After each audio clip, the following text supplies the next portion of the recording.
Hi hello నమస్తే. నిన్న honourable home minister Amit Shah గారితోటి సదరన్ సీఎంస్ కలిశారు. దాని గురించి ఏ సీఎం ఏమన్నారు అనేది చూద్దాం. ఓకే, అంటే అమిత్ షా గారు వీళ్ళందరిని పిలిచి మాట్లాడిన ప్రోగ్రాం కాదు, అలాగని వీళ్ళు ఆయన పిలిచిన ప్రోగ్రాం కాదు. This is a statutory program అంటారు, సదరన్ జోన్ మీటింగ్ అంటారు దాన్ని. ఓకే, భారత ఇండియన్ గవర్నమెంట్కి కొన్ని జోన్లుగా విభజించారు కదా, సదరన్ జోను, నార్థరన్ జోను. అట్లా స్టాచ్యుటరీ గవర్నమెంట్ ఏమంటారు ప్రాసెస్ ప్రకారం వాళ్ళకు ఒక మీటింగ్ జరిగింది. అదే సదరన్ జోన్ కౌన్సిల్ అంటారు దాన్ని. ఈ సదరన్ జోన్ కౌన్సిల్కి మెంబర్స్గా ముఖ్యమంత్రులు, హోమ్ మినిస్టర్ వీళ్ళు ఉంటారు. సో వాళ్ళు మీటింగ్ పెట్టుకున్నారు, కమిటీ మీటింగ్ లాగా. సో ఎలాగూ వాళ్ళందరూ కలిశారు కాబట్టి వాళ్ళ డిమాండ్లు చెప్పారు. ఆ డిమాండ్లు ఏంటి చూద్దాం. అందరూ డిమాండ్లు పెడితే చంద్రబాబు నాయుడుకి అందరూ అమిత్ షా గారికి డిమాండ్లు పెడితే మన ముఖ్యమంత్రి చంద్రబాబు నాయుడు గారు సౌత్ ఇండియాకి డిమాండ్ పెట్టారు. అన్న చూస్తుంటే is asking for the cooperation of the south. అందరూ కూడా cooperation of central government, me central government cooperate చేయండి అని అడిగితే ఈయన సదరన్ స్టేట్స్ని కోఆపరేట్ చేయండి అని ప్రసంగం ఇచ్చారు మన ముఖ్యమంత్రి గారు. చూద్దాం లోపలికి వెళ్ళి. సదరన్ జోన్ కౌన్సిల్లో ఇప్పుడు ఆంధ్రప్రదేశ్, కర్ణాటక, కేరళ, తమిళనాడు, తెలంగాణ, పుదుచ్చేరి, అండమాన్ నికోబారు, లక్షద్వీప్ ఈ రిప్రజెంటేటివ్స్ మెంబర్స్ ఉంటారు. యాక్చువల్గా ఇది బేసికల్గా ఫెడరలిజము, ఫైనాన్స్, ఈ ఇన్ఫ్రాస్ట్రక్చరు ఇవి డిస్కస్ చేయాలి జనరల్గా జోనల్ మీటింగ్లో.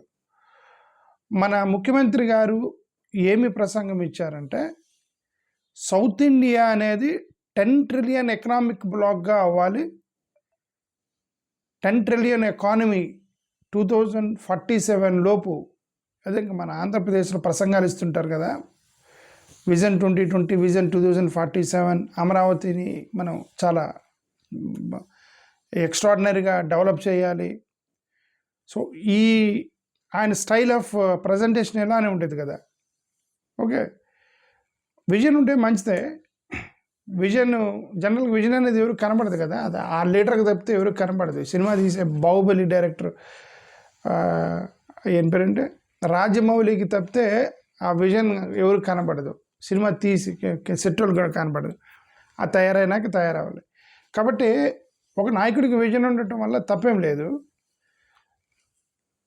బట్ ఆ స్టైల్లో మాట్లాడాడని చెప్తున్నా. ఆ స్టైల్లో ఇప్పుడు మన ఆంధ్రప్రదేశ్లో కనుక మనం ఇప్పుడు ఫ్యూచర్ గురించి ఆ స్టైల్లో మాట్లాడి, అది కూడా సెంట్రల్ గవర్నమెంట్ మీరు కోఆపరేట్ చేయండి అనకుండా సదరన్ స్టేట్స్ మీరు కోఆపరేట్ చేయండి అని మన రాష్ట్రాలను కోఆపరేట్ చేయమని అడుగుతున్నారు.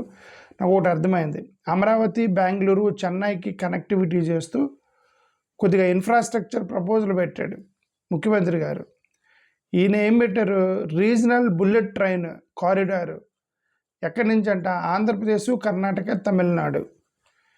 ఈ బుల్లెట్ ట్రైన్స్ ఈ 3 ఎట్లా కనెక్ట్ అవుతాయి, అమరావతి, బెంగళూరు, చెన్నై ఎట్లా కనెక్ట్ అవుతాయి. అమరావతి నుంచి 2 డిఫరెంట్ డైరెక్షన్స్ ఉన్నాయి మరి.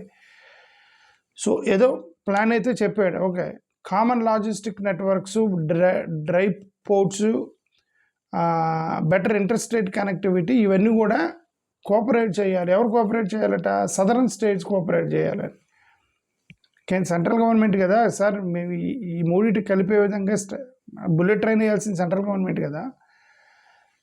ఓకే, వీళ్ళ కోఆపరేషన్ ఏంది, బుల్లెట్ ట్రైన్ వద్దంటే వద్దంటారా? ఇప్పుడు ఇన్ఫ్రాస్ట్రక్చర్ వేస్తాము అంటే తమిళనాడులో మాకు వద్దంటారా, కర్ణాటకలో మాకు వద్దంటారా? వేయాల్సింది సెంట్రల్ గవర్నమెంట్ కోఆపరేషన్ అడగకుండా సదరన్ స్టేట్ షుడ్ కోఆపరేట్ అని ప్రసంగం ఇచ్చారు. నా అబ్జర్వేషన్ చెప్తాను. Okay, so stronger integration, cooperation అనేది ఉండే సదరన్ సిస్టమ్స్ మీద, యూనివర్సిటీసు, స్కిల్ డెవలప్మెంట్ ఇవి జరగాలి అని, common pool skill manpower ఉండాలి అనేది ఏదో చెప్పారు. డిజాస్టర్ మేనేజ్మెంట్ కోఆపరేషన్ ఉండాలి. వాటరు, కావేరి, గోదావరి ఇట్లాంటివి మనం లింక్ చేయాలి. ఇది చంద్రబాబు నాయుడు గారు చెప్పినటువంటి డెవలప్మెంట్, ఒక ప్రపోజల్. బట్ డీకే శివకుమార్ అని చెప్పాడు. డీకే శివకుమార్ 1971 సెన్సస్ సంబంధించిన డీలిమిటేషన్ గురించి మాట్లాడాడు. ఆయన సదరన్ ఇష్యూ మాట్లాడాడు. డీకే శివకుమార్ ఏంటి, delimitation is the southern issue, right?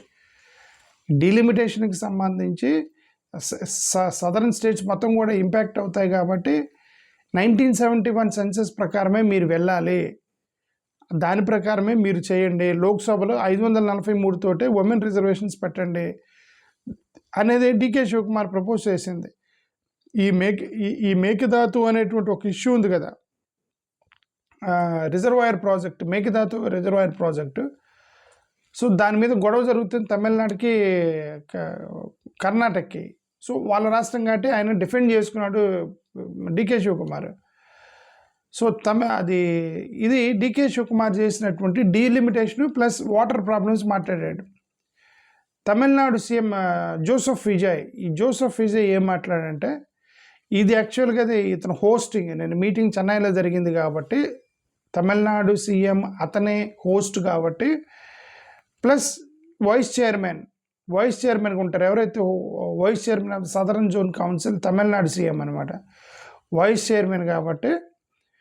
So అతను ముఖ్యమంత్రి అయిన తర్వాత ఫస్ట్ టైం అమిత్ షాతో కలిపి జోనల్ మీటింగ్కి అటెండ్ అయ్యాడు కాబట్టి అతను కూడా స్ట్రాంగ్గా డీలిమిటేషన్ గురించి మాట్లాడాడు. మాకు రిప్రజెంటేషన్ కోల్పోవడానికి లేదని అది ఇంకా కర్ణాటక తమిళనాడులో గట్టిగా డీలిమిటేషన్ గురించి మాట్లాడారు. 543 లోక్సభ సీట్లతోనే మీరు ఉమెన్ రిజర్వేషన్స్ పెట్టండి, దాంతోనే వెళ్ళండి, ఇంకొక 25 years అని చెప్పి చెప్పడం జరిగింది. సో ఈ జోనల్ కౌన్సిల్ ఇవన్నీ గురించి కూడా మాట్లాడాడు. ఓకే, ఇతను సెంట్రల్ గవర్నమెంట్ హెల్ప్ అడిగాడు విజయ్. ఏమన్నాడు, no state should lose percentage share of parliamentary, అది డీలిమిటేషన్ గురించి. ఓకే, కావేరీ ఇష్యూని కొద్దిగా సెటిల్ చేయమని అడిగేట ఇతను ఈ మేఘదాతు ఇష్యూస్ కూడా సెటిల్ చేయమని అడగడం జరిగింది. ఈ ముల్లా పెరియార్ అనేటువంటి ఒక ఇంపార్టెంట్ కన్ఫ్రంటేషన్ ఉంది వాళ్ళకి, ముల్లా పెరియార్ డ్యామ్, ఆ విషయం ఒకటి. నీట్ని అపోజ్ చేశాడు విజయ్, నీటు మేము ఒప్పుకోమన్నాడు, తీసేయండి అన్నాడు. గోదావరి కావేరీ లింక్ని సపోర్ట్ చేశాడు. ఓకే, సో ఇది clear right. DK Shivakumar and Vijay వీళ్ళిద్దరు కూడా డీలిమిటేషన్ గురించి కొద్దిగా సదరన్ స్టేట్స్కి సంబంధించిన నీటు లాంటి ఇష్యూస్ లేవనెత్తాడు. దాంట్లో ఈ కేరళ వీడి సతీష్ అని ఇతనేమన్నాడు, వీళ్ళకి ఏంటంటే ప్రాబ్లం, ముల్లా పెరియార్ ఈ డ్యామ్ యొక్క ప్రాబ్లం తమిళనాడుకి కర్ణాటకకి మధ్యలో ఒక లొల్లి నడుస్తుంది. ఓకే, కేరళకి తమిళనాడుకి ముల్లా పెరియార్ డ్యామ్, దాని గురించి అతను మాట్లాడాడు. అతను కూడా డీలిమిటేషన్ గురించి మాట్లాడాడు, రీజనల్ కోఆపరేషన్ అనేది గురించి మాట్లాడాడు, వాటర్ రిసోర్స్, ఇదే ఈ గొడవలు లేకుండా వాటర్ రిసోర్స్ ఇవన్నీ కూడా చేయాలని చెప్పారు. ఓకే, మైనింగ్ ఎన్విరాన్మెంట్ గురించి ఇంక తర్వాత వాళ్ళిద్దరు ఏదో మాట్లాడుకున్నారు కొద్దిసేపు. ఓకే, అదొకటి జరిగింది. తెలంగాణ నుంచి యాక్చువల్గా రేవంత్ రెడ్డి వెళ్ళాలి, రేవంత్ రెడ్డి యూఎస్లో ఉన్నాడు కాబట్టి బట్టి విక్రమార్క వెళ్ళాడు, డిప్యూటీ చీఫ్ మినిస్టర్ వెళ్ళాడు. తెలంగాణ ఇతను మాట్లాడింది కృష్ణా రివర్ రైట్స్ గురించి, సెంట్రల్ సపోర్ట్, ఇరిగేషన్ ప్రాజెక్ట్స్ సంబంధించి సెంట్రల్ సపోర్ట్ మీరు ఇవ్వాలని చెప్పి సెంట్రల్ గవర్నమెంట్ని అడిగింది. 32nd జోనల్ కౌన్సిల్ గురించి మాట్లాడాడు. సరే, ఎనివే సీఎం బాగాలేదు కాబట్టి డిప్యూటీ సీఎం వెళ్ళాడు కాబట్టి అతను లైట్గా ఇక డీలిమిటేషన్ అవన్నీ మాట్లాడారు. ఓకే, పుదుచ్చేరి సంబంధించిన లెఫ్టినెంట్ గవర్నర్ ఖైలిస్తానాథన్, ఇక్కడ ఇదేంటంటే పుదుచ్చేరి ఇది ఏమంటారు గవర్నర్ దానికి. ఓకే, ఈ గవర్నరు వెళ్ళాడు ఎందుకంటే గోదావరి వాటర్కి సంబంధించి సతనూరు వాటరు, కావేరీ వాటరు, వీటి గురించి రివర్ లింకింగ్ గురించి మాట్లాడాడు ఆయన. ఓకే, సో అమిత్ షా గారు ఏం మాట్లాడారంటే ఇంటర్లింక్ సదరన్ రివర్స్ గురించి అమిత్ షా గారు మాట్లాడారు. సో ఇవి వాళ్ళ రకరకాల నాయకులు వాళ్ళ గురించి మాట్లాడింది. బట్ ఇక్కడ అంటే నేను మన ఆంధ్రప్రదేశ్ కాబట్టి బేసికల్గా చంద్రబాబు నాయుడు గారు అందరూ సెంటర్ని డిమాండ్ చేస్తుంటే ఈయన ఒక్కడే సదరన్ స్టేట్ మీరందరూ కోఆపరేట్ చేయాలని వీళ్ళకి లెక్చర్ ఇచ్చాడనమాట. అది నాకు ఒకటి అర్థమైంది. ఇప్పుడు కర్ణాటక సీఎం ఏమో ఆయన డీలిమిటేషన్ 1971 మీద వేయాలి దాని గురించి మాట్లాడినప్పుడు, తమిళనాడు సీఎం నీటి వల్ల అన్యాయం జరుగుతుంది సదరన్ స్టేట్స్కి కావేరీ గురించి ఇవి మాట్లాడినప్పుడు, ఈ కేరళ సీఎం కూడా ఈ వాటర్ మేనేజ్మెంట్, మైనింగ్ ఇష్యూస్ గురించి మాట్లాడినప్పుడు, తెలంగాణ వాళ్ళు కూడా కృష్ణా వాటర్ రివర్స్ గురించి మాట్లాడినప్పుడు చంద్రబాబు నాయుడు గారు కూడా కేంద్రాన్నే కేంద్రం వైపే చూసి కేంద్రం మీరు మా సదరన్ స్టేట్స్కి ఏం చేస్తారని అడిగితే బాగుండేదని నాకు అనిపించింది. అది కాకుండా ఆయన సదరన్ స్టేట్స్ వైపు చూసి మీరందరూ కోఆపరేట్ చేయాలి మాకు బుల్లెట్ ట్రైన్స్ పెడతానికి ఇవన్నీ మాట్లాడాడు. ఒక వాళ్ళే కోఆపరేట్ చేస్తారు కదా. సో డీలిమిటేషన్ని ఒక పెద్ద ఇష్యూగా చేసుకొని మాట్లాడితే ముఖ్యమంత్రి గారు బాగుండేదని నా ఉద్దేశం. ఓకే, కర్ణాటక అనేది రిప్రజెంటేషన్ పోతుంది, తమిళనాడుకి వర్రీ అవుతుంది. ఎందుకు ఆంధ్రప్రదేశ్కి ఎందుకు వర్రీ లేదు? మాకు రిప్రజెంటేషన్ పోతుందని. సదరన్ రిప్రజెంటేషన్, సదరన్ పట్టుపోతుంది, మళ్ళీ సౌత్ మాట విన్నరు, మళ్ళీ నార్త్లో ఇది ఎందుకు ముఖ్యమంత్రి గారికి లేదు? Okay, Andhra Pradesh Amaravati, Bengaluru, Chennai bullet trains, Amaravati, Chennai, Bengaluru bullet train ఈ రిప్రజెంటేషను డీలిమిటేషన్ కంటే ఇంపార్టెంట్ ఇష్యూ అది అని ఎవరికైనా డౌట్ వచ్చింది కదా. సో సదరన్ కోఆపరేషన్ గురించి మాట్లాడారు. ఈ కామన్ పొలిటికల్ ఎజెండా అది సదరన్ కోఆపరేషన్. దేనికోసం సదరన్ కోఆపరేషన్?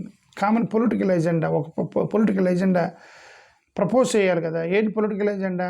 మనకి అక్కడ అన్యాయం జరుగుతుంది, స్టేట్ ట్యాక్స్ సరిగ్గా ఇవ్వట్లేదు, డీలిమిటేషన్కి అన్యాయం జరుగుతుంది, కాబట్టి మనందరం కలిసి కొట్లాడాలి కేంద్ర ప్రభుత్వంతో. ఈ ఎజెండా లేదు కదా. బుల్లెట్ ట్రైన్లు, లాజిస్టిక్స్, యూనివర్సిటీలు, టూరిజం వీటి గురించి మాట్లాడి మీరు కోఆపరేట్ చేయాలని సదరన్ స్టేట్స్కి ముఖ్యమంత్రి గారు చెప్పింది. 10 ట్రిలియన్ ఆర్గ్యుమెంట్. ఓకే,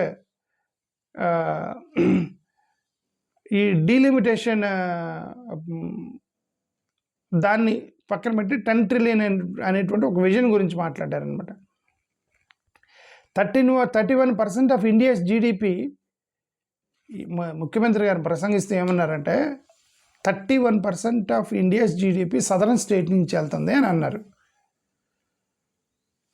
కాబట్టి 10 ట్రిలియన్ మనం అచీవ్ అవ్వాలి మన టార్గెట్ అని సదరన్ స్టేట్స్కి ఒక రిక్వెస్ట్ చేశారు, కోఆపరేట్ చేయండి అని ముఖ్యమంత్రి గారు.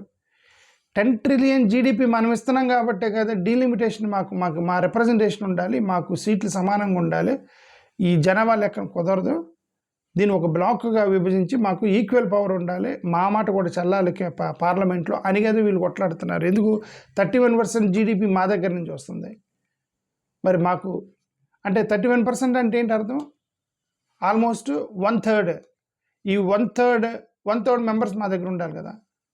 1/3 మెంబర్స్ అంటే వాళ్ళు 800 చేస్తూ ఉన్నారు, ఇప్పుడు 900 చేస్తాం అనుకోండి. 300 మంది ఎంపీలు మన సౌత్ నుంచి వెళ్ళాలి 1/3 అంటే. ఇప్పుడు వీళ్ళు చేసే కొత్త దాని ప్రకారం 180 కూడా 180, 200 కూడా కావట్లే. సో 120, 300 చాలా తక్కువ పడుతున్నారు. ఓకే, అది కదా ఇష్యూ, దాని గురించి మాట్లాడారు. అది మాట్లాడితే ఎందుకంటే దాని గురించి ప్రసంగిస్తే బాగుండేదని. ఈ బుల్లెట్ ట్రైను కుప్పం నుంచి bullet train southern political issue, అది పెద్ద ఇష్యూ. డీలిమిటేషన్ కంటే పెద్దది ఏది? త్రూ కుప్పం, అమరావతి, బెంగళూరు, చెన్నైకి బుల్లెట్ ట్రైన్.